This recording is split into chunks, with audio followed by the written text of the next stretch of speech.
Come election day, you will probably have to wait for those results instead of seeing them come in all night long. It's going to be different, right? So mailed-in votes take longer to count and could slow returns, which is why counties in Ohio and Kentucky are getting ready early. Here is reporter Larry Seward. Hey, this is Nick Haglund from FC Cincinnati. One way to protect your right to vote this year is to request to vote by mail. Promoted by counties. Learn how to request your vote by mail ballot. And secretaries of state. Mail-in voting, also known as absentee ballots, count the same as those cast in polls. In Ohio, rules allow no one to see results until 7:30 election night. Still, how secure is the ballot when it gets back here?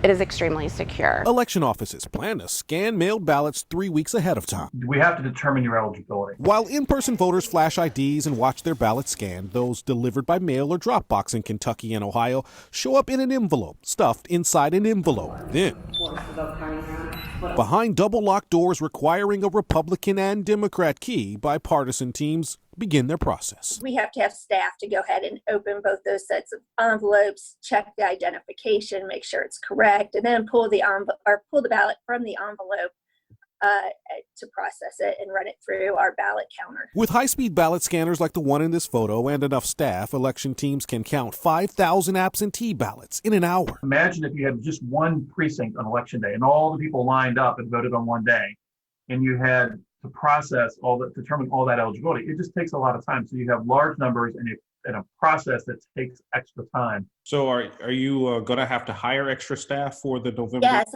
I'm planning on doubling my staff. Claremont County is hardly the only one hiring help. States expect record volumes of mail-in votes in November, which could take record time to count. Larry Seward, WCPO 9 News. A recent report found Gen Z and millennials are energized to vote by mail this fall. But our partners at Newsy are reporting more than half lack the resources to do so.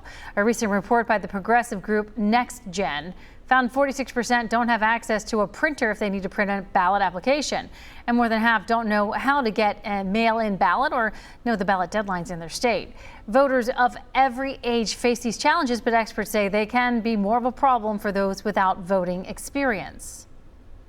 Vote by mail, when done effectively, is really great for the democratic process and really great for young people. The key thing is just making sure that young people have those resources in order to be able to successfully do it. Now, here's some important dates that you need to know to cast an absentee or mail-in ballot in the tri-state. Ohioans, request your absentee or mail-in ballot by October 31st, and you have to have it postmarked by November 2nd. I got my ballot application in the mail this week. Kentucky, your deadline is October 9th. You have to have it postmarked by November 2nd.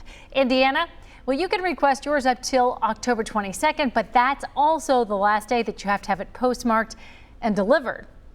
All this information is on WCPO.com. We know it's a lot. It's under our Election 2020 tab, and it includes how and where to request ballots as well.